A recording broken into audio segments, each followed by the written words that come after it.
know, because of the fact that you just have this burst potential, I guess you would say, from Indonesia. And I think that's why also Leo mentioned, you know, they do just want to go fast. They want to be able to just go ahead and snowball out of control in this early game, and that's what they're planning to do. I mean, even pressure-wise, they're going to have to really babysit Tagami's buffs, especially early on.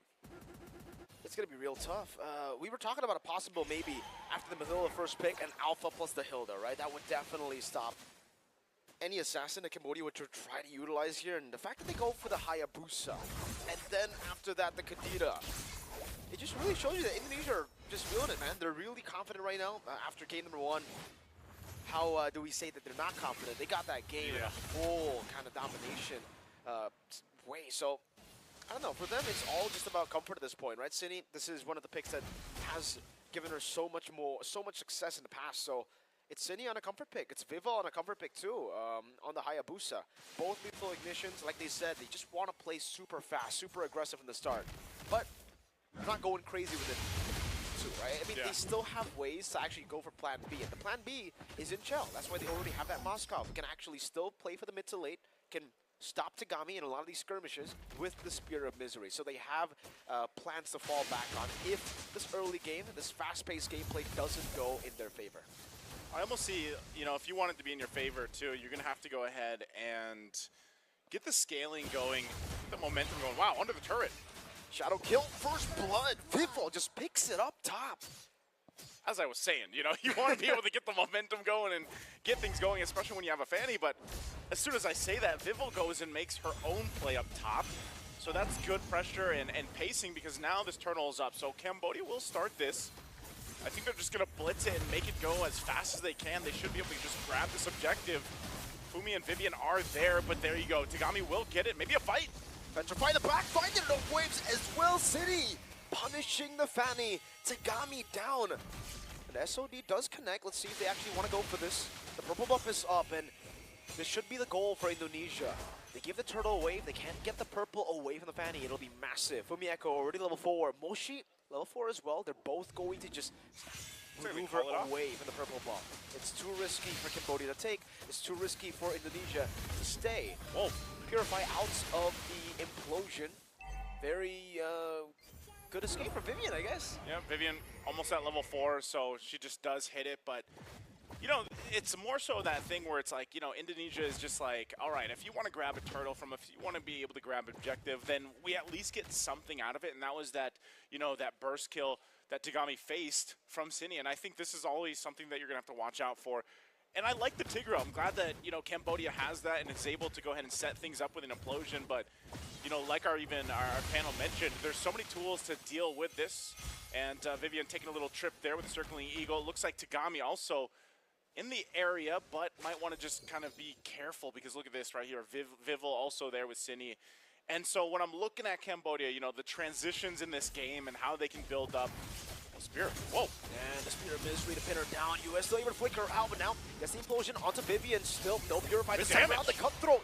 Able to get him down. That's a good shadow kill in the back. Finding the kill, and now Cine with Oddity escaping. Tagami, no more energy to proceed with the other kills. It'll just be a roam for roam trade. All right, better than nothing. Tagami getting on the board. That's what she needs here. Turtle's going to be up here in 15, and they're keeping things from getting too out of control. And I think for Cambodia, that's exactly what you want to do. You want to just avoid this snowball and then get to the point of the game. They're still keeping Moshi up there. Turtle's now up, information provided, but Indonesia quickly getting in that position. Both junglers will make their way from the bottom, focus on getting their buffs, and then join this fight. You're still, you know, even for Tagami, she's got to wait for that purple. So both teams kind of getting in position, really. And meanwhile, you know, we've seen this pick come up many times. Yui Fendi is on this Bruno. It's done really well for the most part throughout the tournament, even back in the Mlbb Open men's matches. And eventually, you're just a big threat in terms of, you know, damage and when you get that full stack and everything else. But as long as Tagami and Yui Fendi can work together with the fact that you have an Aurora and you can lock people down, then that's great. But playing against how much utility Indonesia is going to be thrown at them is what the difficult part is, Chell. Okay, we'll be able to get the Spear of Misery down. Tagami forced to recall. Oh, Petrify in the back city! Oh. Finding the rough waves. Tagami could cable away just in time. A saw two earlier from Chell to try to help and put more kill pressure down. Okay. I guess they're just going to ignore this turtle for now, man. Like, they're focusing on getting these kills. They want to go still buy here. Chell will get those escape for now. Spear of Misery not just there. Oh, the last turret shot. I thought it would get Tagami, but she's able to cable away. Vivian walking up, turtle gonna be taken, implosion, and the Purify from Vivian to escape. Baiting out the Frigid Glacier as well from the Echo. Jumping in with the concussive blast, Nabi very low, Spear of Misery doesn't pin Yui Fendi to the wall. Now Vivian walks up with the Guiding Wind. From the Echo still trying to corral them over in this tier 1. Will not be caught by the freeze. There's no implosion to be scared of. He does have the Raging Sandstorm still. There. The shots coming down. Healing from the Echo and the Guiding Wind just clean. Meanwhile up top, it's a 1v1. Vivil picking up the turret now in a 1v1 against Tagami. Tagami will be forced back. I feel like what we're watching here, Mirko, is like, you're seeing the teams go 4-4, and then the jungles are just in their own world. You know, it's the old assassin matchup, basically, between a Fanny and a Hayabusa, and they're doing their things, splitting the map where they can. Part of this, though, is you're seeing it every single time you see Cambodia go for a fight. It's the fact that they just have, let's say, the Purifies. I mean, you got 2 from Indonesia, you got the Guiding Wind. You have so many options to be able to get out. And who do you focus on? You know, who do you try to burst down if you are Cambodia? So far, a lot of the times it's been, you know, either Shell, but like I said, she's got the Purify or even Cindy. And it's almost to a point where you've got to be able to just have a follow-up after a follow-up. Whoa, Tagami. Even the Petrify mid-air almost got Tagami, almost shut her down there. And this is with a purple buff, Naisu. This is all so far. They've been able to shut her down with getting the implosion flicker, but unfortunately Chell has a Purify. Vivian doesn't have Purify, though, will be frozen down. The Guiding Wind will save her. As Fumieko will tank up the turret shots now. Healing back up, Raging Sandstorm from Fumieko. Getting onto 3 with the glorious pathway down from Moshi, but it was just disengaged. Vivian caught in the cable. Tagami jumping into the back line, but it's only onto Fumieko who's going to be able to survive again. Yui Fendi getting the turret in the mid lane. Chell with the SOD. Vivo walking forward. Quad Shadow not available. And Tagami somehow is still able to get away. How is no one dying? I have no idea. That's my biggest question. I mean, on both sides, props to both teams, because every single time you say it, as that team fight broke in, I was like, you know, this is what Cambodia has to do. They have to follow up and follow up and follow up again to get through all the utility. They almost did it. It's like they just need a little bit more damage. They're down a little bit, you know, 2,000 gold or so. But ultimately, once they get the items they need, those will result into kills that they can then convert. Because right now, it's like they just don't have enough to be able to go and clean those up. This last turtle, though, for the taking here, either team getting a position once again. You're going to keep some pressure on that side lane with Shell up there. It looks like Vivil will just go ahead and start it up. They know that purple buff's got to be taken. Down the mid lane again. There's Turtle secured by Vivil. And it's a flicker burnt out from Navi already. Vivil walking up now onto the purple buff. Doesn't get the steal. Both the retributions used up. Tagami is still getting it, but as usual, Chell's right there to bait. Yui Fendi, good slide tackle away from the breath of the ocean. Now Chell's going to be able to actually get the Spear of Misery down, but the implosion catches her. So has a Purify to escape. Now the shielding with the Guiding Wind. SOD to get away too. Circling Ego, knocking him up. Tagami very low, has the cable. Vivian chased down. Yui Fendi just gunning her down with those footballs. And Vivian still is able to escape with the photo. Still able to escape. I mean, this is... Cindy. Oh, Cindy. Petrifying the rough waves, gets the passive down the Frigid Glacier, baited out. Vivil. Vivo with a shadow kill, assassinating both Hue and Nabi. Very just well layered. Again, with the escapes that are happening, baiting Cambodia to force the fight. Fumi in trouble a little bit, but can heal up if she needs to. And, you know, this is where you're in a situation for Cambodia. I mean, I just mentioned the 2,000 gold deficit earlier on. Now it's ballooned up, you know, 6,000 gold because of what's happened here. And even just the macro level of play that Indonesia is doing, pushing these tier 2 turrets even, and working on that way.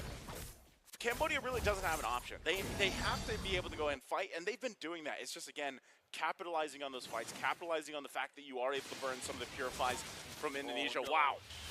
Shadow kill, passive, this time not there to save Nabi, so... Does she have a Sky Piercer? She doesn't. She doesn't have a... It doesn't look like she does, so the fact that she's doing this much damage with no Sky Piercer, City almost getting the read there, no Petrify earlier. If he did, Tagami would definitely be dead there. Let's say purple buff Zone away, up top to 2v1 situation with Vival going at it. Now the Breath of the Ocean competing onto Moshi, and the SOD from downtown up top, it's a shutdown. Hayabusa taken now, Vival gonna be assassinated. Meanwhile, Spirit of Misery catches Tagami into the Breath of the Ocean. The purple buff gets taken, so both assassins falling. Both assassins going down, but Indonesia just continuing to control and further the gold lead they had. Great response though from Cambodia, at least to push in that tier 2. They get it, and that's a good amount of gold too. You know, that they were able to get down. Mid lane still in trouble though. They try to hold on to this mid turret. Lord is up, and with Cambodia losing another turret here in the mid lane, they're gonna try possibly to get information that they need, but this will get spotted out here. Yui, she's gonna wait there. No Obviously, waiting for the rest of the team. She doesn't have an implosion. Shell. Oh. She does have the flicker. It ends up being a very, very wasteful flicker there. So yeah, there is no Sky Piercer there for Vival. She's just doing that much damage with the Endless Battle. It's just Malefic raw Roar. damage, bro. Raw damage.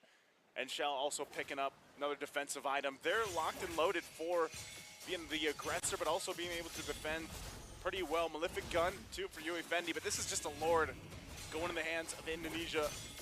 So Cambodia will have to go and get ready for a defense. Now, their defense can be pretty good, even when that flicker is going to be available from Yui with the implosion. But right now, this is tough, man.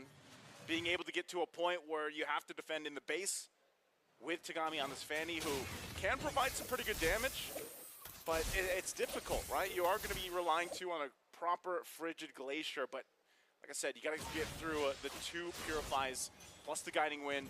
Tagami does pick up a Malefic Roar, and they'll just continue to put pressure here on the purple buff, so she probably won't see it.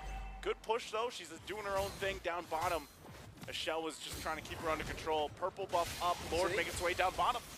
Guiding Wind over with City, and there's gonna jump onto Tagami. The Raging Sandstorm connects, and the Rough Waves gets rid of her. In the back of the Petrify, Yui Fendi still able to get the Purify in time, but she's so low. They're all just forced to back away, and Vivian can just consistently heal them back up. Vival's not even in the team fight just yet, so she's waiting for the right time. 2-man freeze, City very low, the Guiding Wind to get her a bit more HP as Vival continues to just pressure up top. Oh, that piercing damage from Chell. Almost taking them down. Vival gets the base turret. Now they have to deal with the Lord. Now they're going to deal with the Lord. Bottom turret's going to be worked on. They get rid of that so quickly.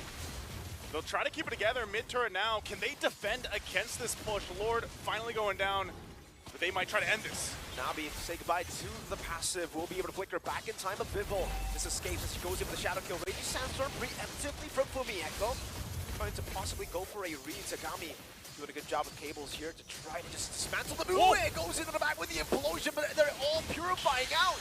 Vival catching one, Nabi no passive, circling eager to knock Yui Fendi up, and that will be the Bruno down. No marksman, no mage, no high ground, wave clear for Cambodia. Just Tagami, who's going with the cables as good as she can, but the base is open. Moshi, the last frontliner, will be taken down. Only Tagami versus the world. No purple buff, and the base will certainly be taken down.